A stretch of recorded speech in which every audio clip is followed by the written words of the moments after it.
नमस्कार, the wire में आपका स्वागत है। मैं हूं मीनाक्षी। शो है बात भारत की। आज हम करेंगे बात भारत के उस राज्य की जो पिछले 1 साल से हिंसा की आग में सुलग रहा है। बात करेंगे हम मणिपुर की हिंसा की और वहां के प्रशासन की भूमिका की। मेरे साथ बात करने के लिए मौजूद हैं द वायर की national affairs editor Sangeeta Barua Pisharoty और मेरे साथ हैं द हिंदू की डेप्यूटी एडिटर विजेता सिंह। आप सभी का स्वागत है। मैं यहाँ दर्शकों को बताना चाहूँगी कि वायर ने इस हफ्ते की शुरुआत में एक बड़ी पड़ताल प्रकाशित की थी, जिसमें संगीता ने ये बताया था कि किस तरह से हिंसा में कथित तौर पर वहाँ के मुख्यमंत्री एन बीरेन सिंह की भूमिका रही है। हमारे पास कुछ टेप्स थे जिनमें जो दर्ज आवाज़ है जो कथित तौर पर मुख्यमंत्री की है। संगीता, इस टेप के बारे में अगर हम आगे बात करते हैं तो सबसे पहले ये टेप्स कहाँ से आए हैं और इनकी विश्वसनीयता जो है हम उसको कैसे हम ये माने कि ये विश्वसनीय टेप्स हैं, और वो जो आवाज़ हम सुन रहे हैं जो कि तमाम तरह की बातें कर रही है जिसके बारे में हम आगे बात करेंगे, वो मुख्यमंत्री की है। ये भरोसा हम कैसे हम तय कर रहे हैं? It's a very good question. Actually हमने भी उस क्वेश्चन पे बहुत काम किया पब्लिश करने से पहले, क्योंकि हमारे पास तो टेप्स जुलाई से थे। और उसके बाद जब जो लोग हमें अप्रोच किया तो वो लोग कह रहे थे कि हम लोग इस मीटिंग में थे वही चीफ मिनिस्टर के साथ, और उनका ऑफिशियल रेजिडेंस में ये मीटिंग हुआ पिछले साल जब एथनिक कॉन्फ्लिक्ट चल रहा था। उस टाइम हुआ। और हम लोग उस मीटिंग में थे, और उस मीटिंग में चीफ मिनिस्टर ने ये चीजें कही। और ये उन्हीं का ही आवाज है। तो उसमें आप कैसे उन लोगों को विश्वास करोगे, उस बात पे हम लोग थोड़ा रहे।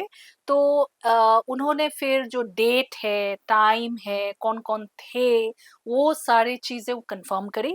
और एक सबसे बड़ा बात उन्होंने कहा कि हमने ये जो टेप्स है अपनी आइडेंटिटी के साथ एफिडेविट सहित, मतलब वो नोटराइज होना पड़ेगा एक लीगल प्रोसीजर के हिसाब से, हमने जुडिशियल कमीशन, जो कमीशन ऑफ इंक्वायरी बिठाया गया है मिनिस्ट्री ऑफ होम अफेयर्स ने पिछले जून में, उनको सबमिट कर दिया है। तो इसका मतलब है कि अगर ये टेप, क्योंकि वायर के पास इतना साधन नहीं है कि हम उसको जांच करें कि ये सचमुच डॉक्टर है नहीं है क्या है। इट्स अबाउट 48 मिनट्स टोटल है। तो वो उन्होंने जब ये सबमिट किया और अब कमीशन ने एक्सेप्ट किया, और कमीशन ने उनको एक कॉन्फिडेंशियलिटी देने की एग्री करी, तो इसका मतलब है हम एज रिपोर्टर्स उसको पब्लिश कर सकते हैं। क्योंकि जो भी कोई भी कमीशन हो, आज आया है कल आएगा, और कमीशन में जो अगर कुछ एविडेंस के हिसाब से अगर सबमिट होती है और उस पर कमीशन कार्रवाई करे ना करे हमें नहीं पता, लेकिन सबमिशन लिया है तो उस पर स्टोरी बनती है। तो हमने उस बेसिस पे ही ये टेप्स पब्लिक डोमेन में रखे। और मोस्ट इम्पॉर्टेंट थिंग, हमने एक और चीज पब्लिक डोमेन में रखने के लिए ये भी सोचा, क्योंकि इतने सारे लोगों की जान गए हैं, over 200 people. I think at least 39 people are still missing, अभी भी उनका कोई अता पता नहीं है। और 60,000 पीपल, दे से 59-60,000 लोग अभी भी रिलीफ कैंप में हैं।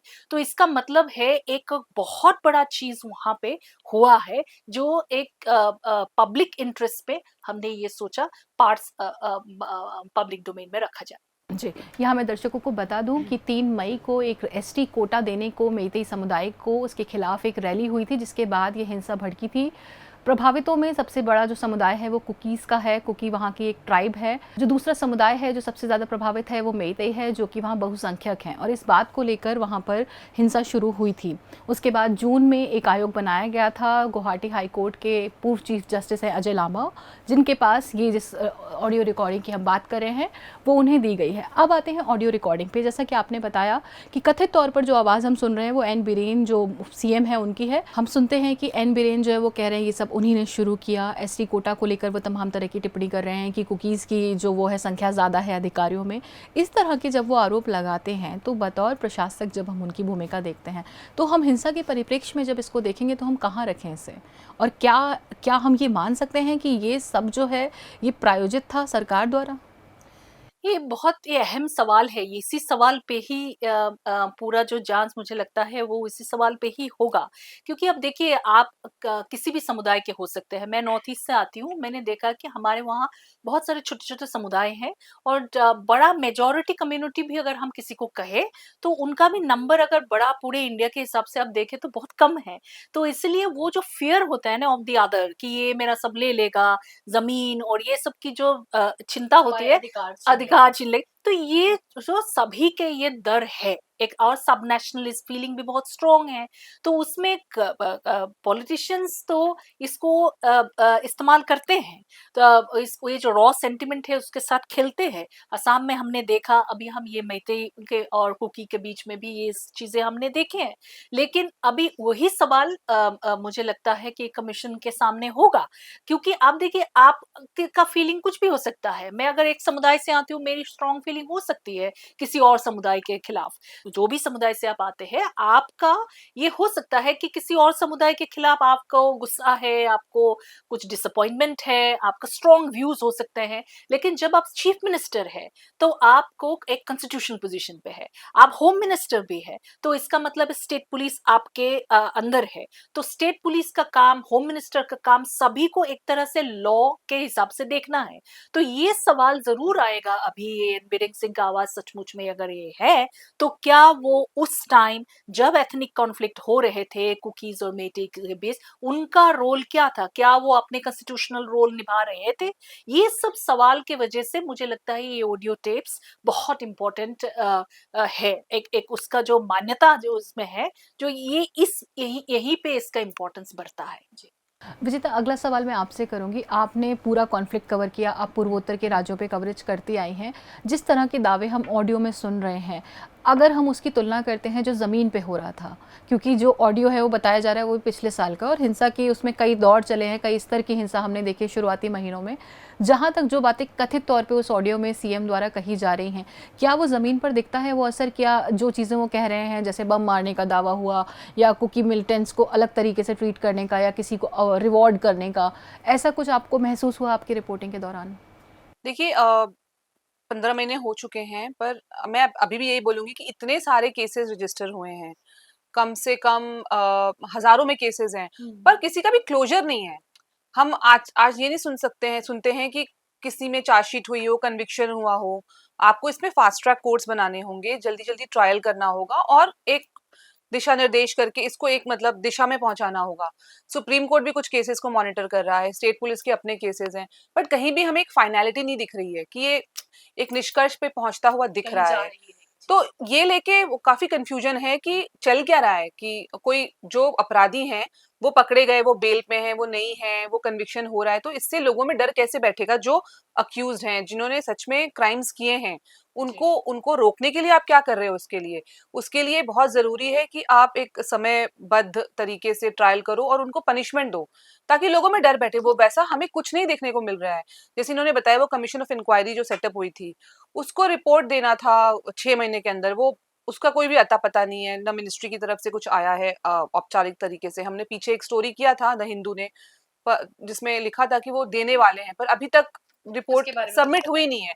और बीच में था कि नई सरकार आएगी उसके बाद देंगे, तो अब सब सरकार को आए हुए भी 2 महीने हो गए हैं, उसके बावजूद अभी कोई रिपोर्ट नहीं है। तो एक बहुत ही मतलब कंफ्यूजन टाइप का है कि सबको मतलब कागजी कार्रवाई में उलझाए रहो, और साइड बाय साइड वो क्राइम भी चलता ही जा रहा है। जी। अभी भी अटैक्स हो रहे हैं, वो जी। दोनों जो समुदाय हैं एक दूसरे को अटैक करते हैं, और उनको रोकने के लिए बफर जोन्स क्रिएट बनाए किए गए गए हैं। हैं। ऐसा कहीं भी देश में कहीं भी नहीं होता है कि अब जो आपकी जो सेंट्रल फोर्सेस हैं वही आपके देश के दो समुदायों को लड़ने से रोकने के लिए बीच में बफर जोन हाँ, बनाकर बीच रह में रहे उनको हैं। डिप्लॉय किया जी। गया है। तो ये एक बहुत ही विचित्र सी चीज चल रही है, और 1 साल से चली जा रही है, और किसी को कोई फर्क नहीं पड़ रहा है। जो सरकारी तंत्र है वो वैसे ही चल रहा है, मतलब वो डे टू डे वो देखते हैं कि चलो आज निकल गया, कल निकल गया। ये कोई स्ट्रैटेजी नहीं है ना। आप जी। जी। लॉन्ग टर्म आप क्या कर रहे हैं? लोगों जी। में वो विश्वास वापस दिलाने उत्पन्न के लिए। करने के जी। लिए। हाँ। जी। संगीता, इसी बात में मैं जोड़ूंगी कि जो केस हुआ था, जो महिलाओं के साथ बदसलूकी हुई थी, जिसमें बलात्कार के आरोप भी लगे थे, सुप्रीम कोर्ट ने स्वतः संज्ञान लिया था उस मामले का। आपने जो अभी आपकी नई पड़ताल है उसमें भी हमने उसका जिक्र किया है कि किस तरह से उसमें खारिज कर रहे हैं, कथित तौर पे मुख्यमंत्री की आवाज़ में जो हम सुनते हैं उस टेप में, कि उसे खारिज कर रहे हैं कि आरोपों की, और जो लोग उनको लेकर आए थे वो कह रहे हैं कि उनको देना चाहिए। उस मामले में, वो मामला इस वक्त तक कहाँ पहुँचा है? उसमें 6 लोगों की गिरफ्तारी हुई थी, उसके आगे की क्या स्थिति आप बताइए। देखिए, उसमें आप देखेंगे कि आगे जैसे विजेता ने कहा, आगे कुछ नहीं गया है। 1-2 केसेस में चार्जशीट कुछ हुए हैं, जो एनआईए सीबीआई ने भी चार्जशीट किया है इसमें। जो इनके सीबीआई का जो स्पेशल कोर्ट है गुवाहाटी में, इन्होंने ये सीबीआई में ये चार्जशीट में कहा, 2 चीज़ें कहा है।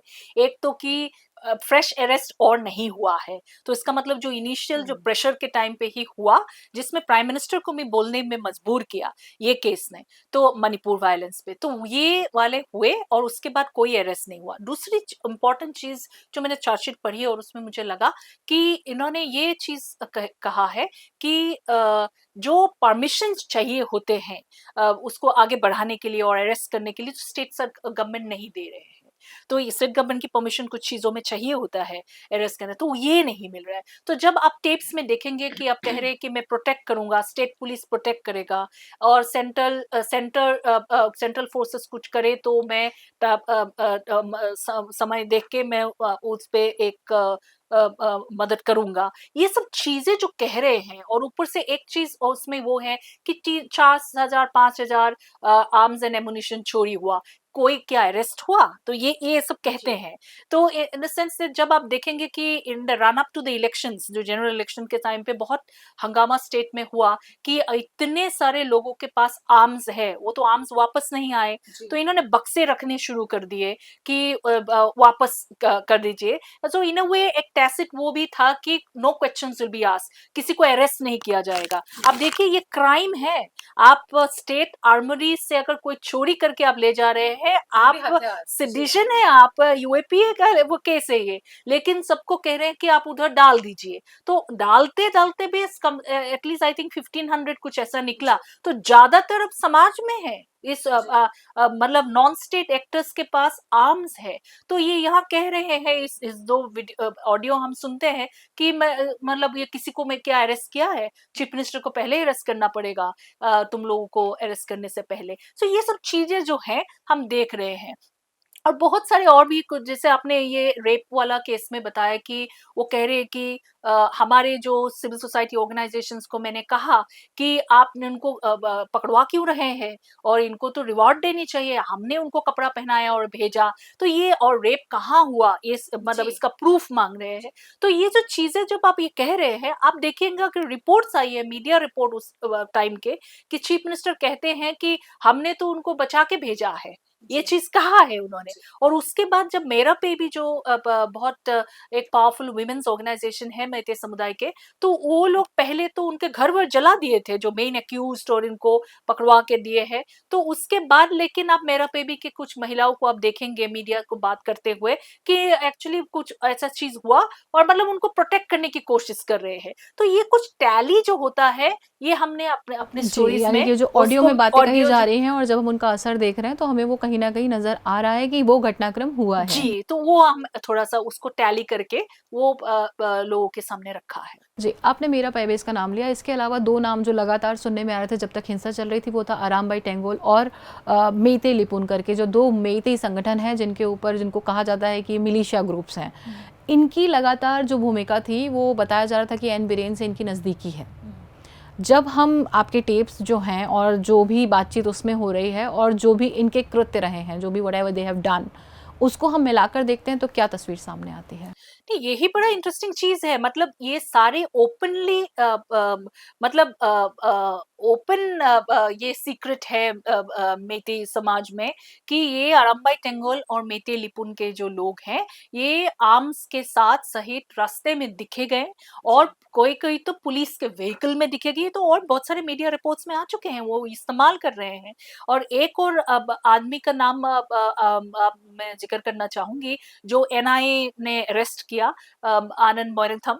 तो आनंद मोरिंगथम का एक वो फॉर्मर पीएलए जो एक बैंड ऑर्गेनाइजेशन है, आर्म्ड ऑर्गेनाइजेशन, उनके मेंबर बताए गए हैं और उनको अभी भी दिल्ली में वो अरेस्ट करके दिल्ली में रखा गया है उनको।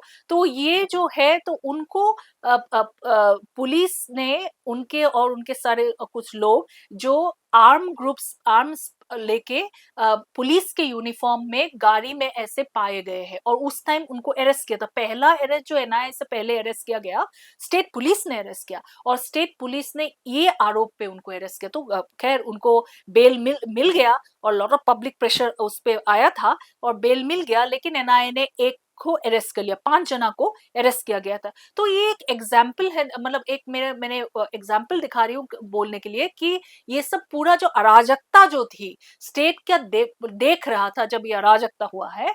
तो ये अराजकता का मतलब वो पोल में ये दो समुदाय जो है, ये जो कमिटी जो है या ऑर्गेनाइजेशन जो है, वो एकदम सामने थे। और ऊपर से सबसे बड़ी बात आपको मैं बताऊं, ये जो मेते लिपुन का जो मेन मैन है प्रमोद सिंह, जिन्होंने वायर के इंटरव्यू में भी पिछले साल कहा कि वो बीरेन सिंह को वर्शिप करते हैं, और वो फॉर्मर एबीवीपी के मेंबर है। और उसके बाद जब ये आरंबाई टेंगोल का आप देखेंगे, इनका फाउंडर कौन है, बीजेपी के राज्यसभा सिटिंग राज्यसभा एमपी लेशम्बम सनाजोबा। तो ये उनके जब जब एनआईए के लोग आरंबाई टेंगोल से बात करने गए तो उनके घर पे गए बात करने। तो ये जो डायरेक्ट लिंक हम उस पे देखते हैं। और कुकीज तो उनको बहुत सारे कुछ कह भी रहे हैं कि ये पर्सनल मिलिशिया है, ये वो, हम उस पे जाना नहीं चाहते। लेकिन हम ये कह रहे हैं कि ये जो अगर कल्चरल ऑर्गेनाइजेशन भी है, उस टाइम क्या उनके हाथ पे आर्म्स थे? उस टाइम क्या वो सरकार के पूरे पावर्स इस्तेमाल कर रहे थे एक समुदाय के खिलाफ? तो ये सब सवाल जो है, मुझे लगता है कमीशन ऑफ इंक्वायरी में जब भी अगर कोई रिपोर्ट आती है तो शायद ये सब देखेंगे ये लोग। ये जांच का विषय होना चाहिए कि कैसे इस तरह के कोई भी ऑर्गेनाइजेशन पुलिस की गाड़ियों में पुलिस के कपड़े पहनकर बाहर निकल रहा है हथियारों के साथ में। विजेता, अगला सवाल मैं आपसे करूंगी। जिस तरह से हमने देखा जब से हिंसा शुरू हुई है, मसला लाया गया था कि एसटी कोटा दिया गया, एसटी कोटा दिया जाना और उसके आधार पर इतनी बड़ी हिंसा हो जाना। उसके बाद हम देखते हैं कि एक अलग राज्य की मांग कुकीज़ की तरफ से उठ रही है। क्या आपको लगता है कि जो हिंसा की वजह उसका बीज एसटी कोटा है, पर उसके इर्द गिर्द बहुत सारी कुछ कॉन्स्पिरेसी या कुछ अलग तरह से डिज़ाइन दिखता है? देखिए, इसकी हिस्ट्री को समझना पड़ेगा। जब नागाज़ और कुकीज़ के बीच जो झगड़े हुए थे 90s में, लेट 2000 में, तो उसके बाद से इन्होंने सेंट्रल गवर्नमेंट और मणिपुर गवर्नमेंट के साथ एक ट्रिpartite पैक्ट किया था, जिसको कहते हैं सस्पेंशन ऑफ ऑपरेशंस एग्रीमेंट। तो ये सारे जो कुकीज़ इंसर्जेंट ग्रुप्स हैं और सेंटर और मणिपुर का एक ट्रिpartite पैक्ट है। उसके अंदर ये लोग उसके अनुसार ये लोग एक पॉलिटिकल सेटलमेंट के लिए बातचीत कर रहे हैं 2008 से। जैसे हमारी जानकारी में भी था कि मई में जब ये हिंसा भड़की है, उसके मई 3 को ही इनकी एक मीटिंग हुई थी दिन में, कि इन्होंने ऑलमोस्ट फाइनलाइज कर लिया था कि टेरिटोरियल काउंसिल्स होंगे कुकीज़ लोगों के लिए हिल्स एरिया में, थोड़ा सा इंडिपेंडेंट पावर देंगे, उनको एम्पावर करेंगे। और उसी दिन दोपहर में ये हिंसा भड़क जाती है। तो ऑब्वियसली ये जो इनकी टॉक्स थे, ये चल ही रहे थे और स्टेट गवर्नमेंट के भी जानकारी में थे, सेंटर की भी जानकारी में थे। तो मेरा ऐसा मानना है कि कहीं ना कहीं मुझे लगता है कि कोई तो कॉन्स्पिरेसी हुई है और लोगों को भी भड़काया गया है। वो एसटी वाला जो कोर्ट का ऑर्डर था, वो होम मिनिस्टर अमित शाह ने भी फ्लोर ऑफ द पार्लियामेंट पे कहा है कि वो इमीडिएट ट्रिगर था वायलेंस के लिए। तो पर उस ऑर्डर में ये कहीं नहीं लिखा था कि आप अभी दे दीजिए, उसमें बस सजेशन मांगा था स्टेट गवर्नमेंट का उसको, और वो भी अप्रैल में आया था और उसको निकाला गया शायद 27 या लेट अप्रैल में, और उसको लेके हिंसा भड़काई गई। तो किसी ने तो मतलब इसको यूज किया है कि हाँ, इससे लोगों के सेंटिमेंट्स भड़क सकते हैं। और जैसा कि वहाँ के लोग बताते हैं कि ये सिमरिंग था anger between the two communities. तो इसको रोकने के लिए, इस पे मतलब आग जो सुलग रही थी, उस पे पानी डालने के लिए सरकार ने या फिर आईबी ने या सेंट्रल गवर्नमेंट ने क्या किया, इसको इतना बढ़ने क्यों दिया? जब आपको पता है कि वहां पे जो, जैसे संगीता ने पहले भी बताया कि कम्युनिटीज बहुत इफेक्ट होती हैं कि हमारा हिस्सा चला जाएगा, हमारे राइट्स चले जाएंगे। जब आपको पता है कि वो बहुत ही सेंसिटिव एरिया है नॉर्थ ईस्ट, तो आपको उसमें कदम फूक फूक के रखने चाहिए। और जो भाजपा की सरकार है, वो हमेशा इस बात में प्राइड लेती है, इस बात में गर्व महसूस करती है कि हमारे आने के बाद हड़ताल खत्म हो गए, ब्लॉकेट खत्म हो गए। पर जब जब ये हिंसा हुई, तो उसके बाद से तो मणिपुर की स्थिति सबके सामने है। आए दिन नेशनल हाईवे ब्लॉक होता है, जो कुकी समुदाय है वो इनका सामान नहीं, मैती लोगों का सामान नहीं आने देते, और वो डिपेंडेंट है उन हाईवेज पे। तो अब वो रेलवे लाइन खुल रही है, जो भी है, पर ये भी गलत है। तो दोनों दोनों समुदाय की तरफ से आई थिंक ये बहुत पॉलिटिकल हो गया है, और इसमें पॉलिटिकल सोल्यूशन ही चाहिए। ये सिक्योरिटी फोर्सेस की बस की बात नहीं है कि रोज जाके उनको समझाएं कि अरे आज मत लड़ो, कल मत लड़ो।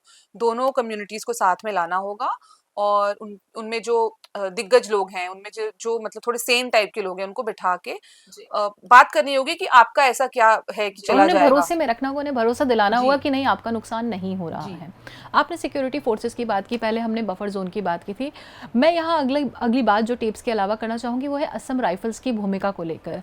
जब भी ये हिंसा चली है, हमने ये मेरे ख्याल से जुलाई 2023 से हमने देखा लगातार, कभी जो मणिपुर के विधायक थे वो असम राइफल्स पे सवाल खड़ा कर रहे थे, कभी जो संगठन है मेईतेई संगठन है वो खड़ा कर रहे थे। मणिपुर पुलिस ने तो एफआईआर तक दाखिल की है कि हमारे काम में हस्तक्षेप कर रहे हैं।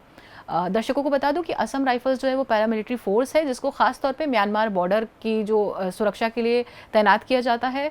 भारत की म्यांमार सीमा जो है, भारत और म्यांमार की सीमा 1600 किलोमीटर की है, जिसमें से 400 किलोमीटर का कुछ हिस्सा है जो मणिपुर में आता है। और ख़ास तौर पे असम राइफल्स जो है वह हमेशा से तैनात रहे हैं, कहा जाता है सबसे पुराना सुरक्षा बल है।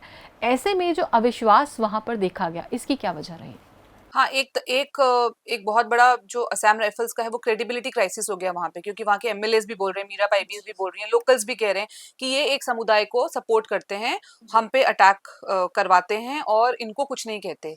अब ग्राउंड पे वैसा कुछ नहीं है, मतलब लोगों में है वो धारणा, तो उस धारणा को चेंज करना चाहिए था इंस्टेड ऑफ। तो सरकार ने क्या किया कि चलो थोड़ा सा उनको जो उनका जो प्रोटेस्ट है जो भी है उसको थोड़ा सा खारिज करने के लिए बोला कि चलो इन दो जो पॉइंट्स हैं चूराचांदपुर और कांगपोकपी से, इनको हटाकर सीआरपीएफ को लगा देंगे। तो ऐसा नहीं है कि वो एक सेंट्रल फोर्स को हटा के स्टेट पुलिस को लगा रहे हैं, बिकॉज स्टेट पुलिस में भी काफी जी उसकी अविश्वास भूमिका, पैदा हो हाँ गया है। उसकी हाँ, भूमिका पर तो बहुत वो सवाल सेंट्रल है। फोर्स ही है, तो वहाँ के जो कुकी समुदाय के लोग हैं उनको भी ये समझना होगा कि जो असम राइफल्स है वो भी सेंट्रल फोर्स से ही रिप्लेस हो रहे हैं। जी और एक सेंटर को भी एक पहल लेनी पड़ेगी, थोड़ा सा विश्वास बनाना पड़ेगा, क्योंकि वहां पे आपने देखा होगा, मतलब सबने रिपोर्ट भी किया है कि विलेज वॉलंटियर्स हैं वहां पे, जी सब गन लेके खड़े हैं।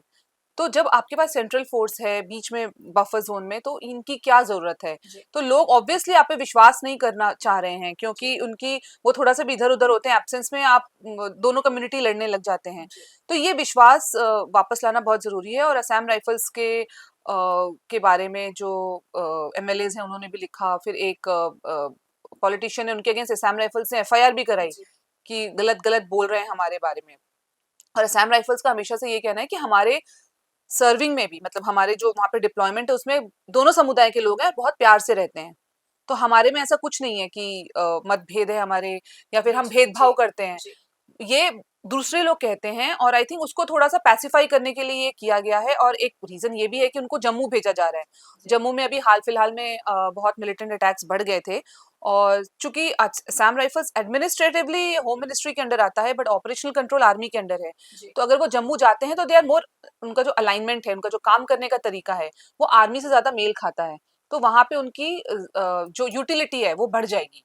तो इसी से जुड़ा ये दूसरा सवाल है कि क्या ऐसा पहले भी हुआ था कि उन्हें असम राइफल्स की कोई बटालियन जो है वो जम्मू भेजी गई थी? और जैसा कि मैंने जो खबरों में पढ़ा है वो है कि हाँ भेजी गई थी, पर तब कुकीज़ ने ऐसा कोई प्रोटेस्ट रजिस्टर किया हो जिस तरह से हो रहा है। परसों भी एक इलाके में प्रोटेस्ट हुआ है और लगातार कुकीज़ जो हैं इन दोनों बटालियन, जिसमें बताया जा रहा है कि लगभग 1500 जवान हैं, चूड़ाचांदपुर और कांगपोकपी से हटाकर उनको जम्मू भेजा जाएगा, उसको लेकर लगातार प्रोटेस्ट कर रहे हैं। जी क्या ऐसा पहले कभी कोई जी, देखा ऐसा गया था? पहले भी हुआ है। 2 दशक पहले भी असम राइफल्स जम्मू कश्मीर में डिप्लॉयड थी। फिर जब शांति हो गई थी जम्मू रीजन में, तो काफ़ी मतलब शांति हो गई थी, मिलिटेंसी खत्म हो गई थी, तो उनको वापस बुला लिया गया था। प्राइमरीली वो म्यांमार बॉर्डर के लिए ही है, वो बॉर्डर गार्डिंग फोर्स।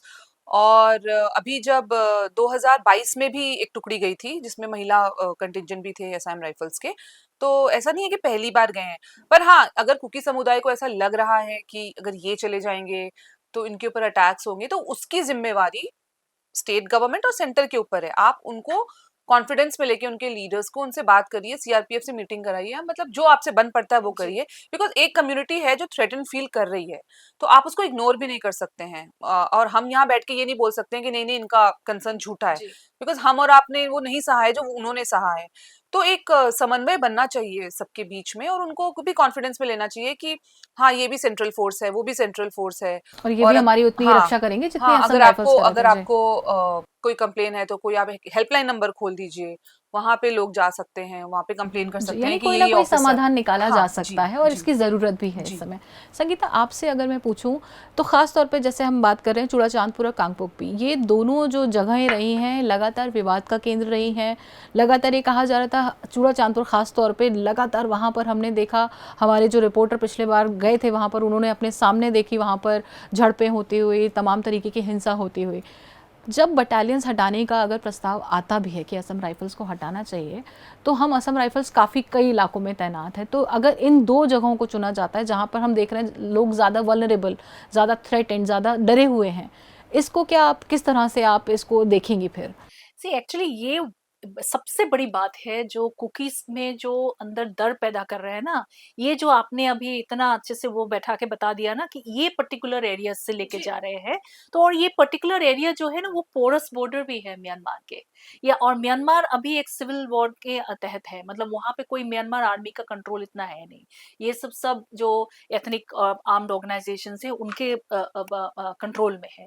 तो उस साइड में ले जाने का मतलब ये यही मेन सवाल कुकीज का को, मतलब ये जो विजेता कह रही है कि वो डर जो पैदा कर रही है वो वाली डर मेन है। क्योंकि अब देखिए आसाम राइफल्स तो नागालैंड में भी है, जी। तो नागालैंड में तो और शांति मणिपुर के है। कुछ और तो इलाकों में भी है नागालैंड इनके में अलावा। शांति है, तो आप अगर जम्मू में लगाने हैं तो आप नागालैंड से क्यों नहीं लेके जा रहे हैं? तो और जैसे बात ये है कि सबसे बड़ी बात ये है कि हमने एथनिक कॉन्फ्लिक्ट्स के दौरान ये चीज देखी कि हमारे तो स्टेट पुलिस है मेटेज के लिए, और कुकीज कह रहे हैं हमारे तो असम राइफल्स है। तो एक अजीब सा चीज है एक्चुअली, स्टेट आपके लिए भी होना चाहिए स्टेट पुलिस, और असम राइफल्स सबके लिए भी होना चाहिए।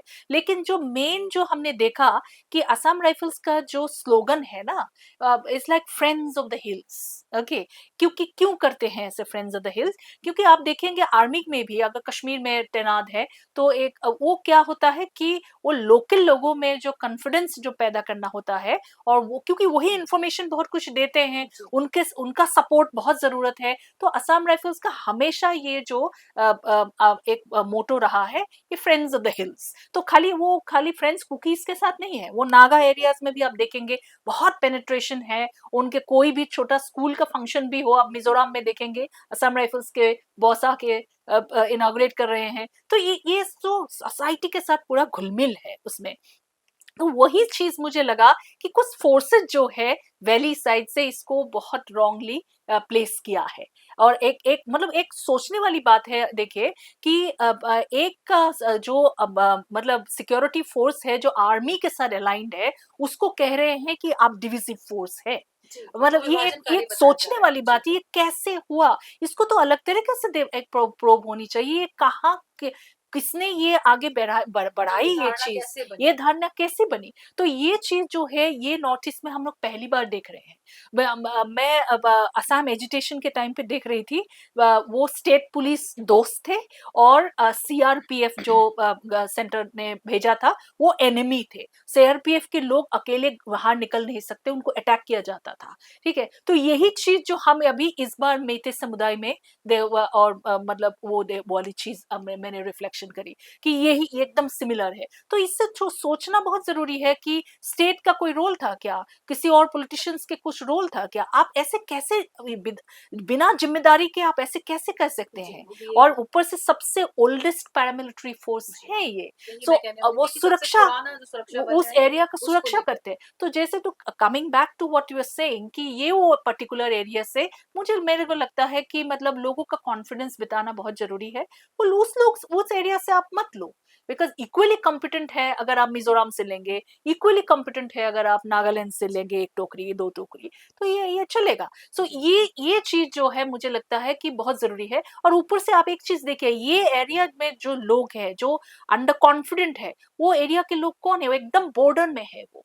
तो ये ही हमारा जो मतलब उस न्यू दिल्ली को ये सोचना चाहिए कि लास्ट मैन जो स्टैंडिंग बॉर्डर तक, उनको वो सिक्योर्ड फील करे, वो न्यू दिल्ली के साथ कनेक्टेड फील करे। अब उनको मतलब एलिनिएट ना करे। तो मुझे लगता है ये जो फाइट जो हो रही है वो उसमें सेंटर का बहुत रोल होना चाहिए इस टाइम, कि सब में वो फीलिंग आने आना देना चाहिए कि हम आपका सुरक्षा करेंगे। जी। सभी जांच का विषय है। सुजीता, मेरा आपसे सवाल है, जो मणिपुर टेप्स आए उसके बाद में कुकीज़ जो विधायक हैं जो इस समय एन बीरेन की सरकार में हैं, उनमें से 10 लोगों ने कल एक पत्र जारी किया है जिसमें उन्होंने कहा है कि जांच में तेज़ी लाई जाए, और ख़ासतौर पे एक मांग उनके सीएम के खिलाफ भी है। ये क्या मामला है, और इन कुकी विधायकों में क्या भाजपा के भी कोई विधायक हैं? इसमें 8 भाजपा के विधायक हैं और इन्होंने मांग की है कि इसकी जांच होनी चाहिए। और वो शुरू से ये जो 10 कुकी जो हमार समुदाय के जो एमएलएज हैं, ये शुरू से ये कह रहे हैं कि गवर्नमेंट कम्युनल है और हमारी बात नहीं सुनी जा रही। और अभी पीछे मणिपुर असेंबली सेशन भी हुआ था, उसके पहले भी हुआ था, तो पूरा सेशन बिना कुकीज़ और एमएलएज के ही हो जाता है। तो अगर आप कह रहे हैं कि नॉर्मल है सब कुछ, तो ये क्यों नहीं आ पाते हैं सेशन अटेंड करने? समुदाय जो अपने आप को कह रहा है कि वो परेशान है, उसे जी। डराया जा रहा है, उसका रिप्रेजेंटेशन क्यों सदन में नहीं होता? जी, और उसके फिर अब इन्होंने कहा है कि इसका इन्वेस्टिगेशन होना चाहिए, क्योंकि इनका शुरू से ये कहना है कि ये स्टेट स्पॉन्सर्ड है और ये सीधा-सीधा उँगली चीफ मिनिस्टर पर उठा रहे हैं। और चीफ मिनिस्टर ने साफ-साफ ये कह दिया है कि ये डॉक्टर्ड है। और ये जो टेप है इसकी मतलब किस बेसिस पे उन्होंने डॉक्टरेट कहा, ये मुझे नहीं पता। पर हाँ, अगर कोई इंडिपेंडेंट इंक्वायरी होती है इस पे, कोई फोरेंसिक जांच होती है, तब कुछ निष्कर्ष निकल सकता है। और जहाँ तक इनका इन्होंने चिट्ठी भी लिखी है, एक ओपन लेटर, एक शायद होम मिनिस्टर को भी चिट्ठी लिखी है कि इसकी एक पूरी मतलब अच्छे से जांच होनी चाहिए। मैं आखिरी सवाल पर आ रही हूँ। आखिरी सवाल वापस मैं मणिपुर टेप से संबंधित पूछ रही हूँ। जिस तरह के दावे जो कथित तौर पर मुख्यमंत्री की आवाज़ में किए जा रहे हैं, जिस तरह की बातें वो कर रहे हैं, अगर हम इसे कानून की नज़र से देखें तो हम इसे कहाँ क्या स्टैंड लिया जा सकता है? अगर ये ऑडियो जो है ये सही पाया जाता है और उसके बाद अगर देखा जाए तो कानून की नज़र में हम क्या इसे कह सकेंगे कि ये एक स्टेट प्रायोजित जो था वो हिंसा थी, जिसके जिम्मेदार जो थे वो लोग थे जो स्थिति को संभालने के लिए बैठे हुए थे? और कानून क्या कहता है ऐसी स्थिति? तो देखिए, कमीशन ही डिसाइड करेगा, ये तो हम रिपोर्टर्स हैं, हम रिपोर्टिंग करते हैं, तो हम ये नहीं कह सकते हैं कि क्या होगा। लेकिन कमीशन अगर अगर इसको इतना संज्ञान लिया है, इस एफिडेविट को और ये टेप्स को, और इसको देखते हैं, वो प्रोब करते हैं, तो उस बेसिस पे तो वो चीफ मिनिस्टर को समन भी कर सकते हैं। कोई और अगर नाम दिया है एफिडेविट में, उनको समन कर सकते हैं, उनको टैली कर सकते हैं कि ये हुआ नहीं हुआ। तो ये सब चीजें मुझे ख्याल से कमीशन के ऊपर डिपेंडेंट है, वो कितना जाते हैं, कितना नहीं जाते हैं। और दूसरी बात तो ये है कि बहुत सारे कमीशन जो है उनका रिपोर्ट तो सीक्रेट रखा जाता है, सो ये सब भी है। तो लेकिन बात ये है कि अगर ये सचमुच का ये है, तो एक बहुत सोचने वाली बात है कि स्टेट का रोल फिर क्या था। ये सवाल मणिपुर एथनिक कॉन्फ्लिक्ट में रह जाता है। और दूसरी बात, मैं मीनाक्षी एक चीज कहना चाहूंगी कि जब भी हमारा स्टोरी आया, एकदम से मणिपुर सरकार ने कहा ये तो डॉक्टर्ड है। तो आप हमने तो स्टोरी करी कमीशन के सबमिशन के बेसिस पे, आपने बिना कुछ रीजन देते हुए आपने कह दिया डॉक्टर्ड है। यहाँ तो एक सेक्शन ऑफ पीपल कह रहे हैं कि हम थे, हमने किए, अपना आइडेंटिटी दे रहे हैं। तो आपने क्या दिया? आपका डॉक्टर सवाल भी भेजे थे हमारी तरफ से, सवाल भेजा, आपने सवाल के जवाब नहीं दी। और उसने आप बहुत आसान है ना आजकल कहना कि आप एंटी नेशनल है, आप पीस के खिलाफ है, तो वो सब कह रहे हैं। लेकिन एक बड़ा इंटरेस्टिंग चीज ये है कि अगर आप एक तरफ तो सरकार कह रही है कि डॉक्टर्ड है, लेकिन N Biren Singh chief minister के भाई राजेंद्र नोंग और जो बीजेपी के राज्यसभा के एमपी है सनाजोबा, जो अरम्बाई टेंगोल के फाउंडर है, वो अपने फेसबुक अकाउंट में लिख रहे हैं कि ये तो एक ट्रेटर मेटे जो हैं, इन लोगों ने ये एनिमी को दे दिया गया है, हम उनको ढूंढ रहे हैं। तो मैं टेप की बात करें तो मुझे एक सवाल मेरे पे है, मेरे मन में है कि आपको कैसे पता चला कि ये मेटे ही हैं? तो इसका मतलब है ये टेप्स क्या डॉक्टर्ड नहीं है? आपको कन्विक्शन है कि ये ऑथेंटिक है? तो ये सवाल रह जाता है। सभी जांच का जी जी। आप दोनों हमारे साथ कार्यक्रम में शामिल हुए, इसके लिए बहुत बहुत धन्यवाद। नमस्कार।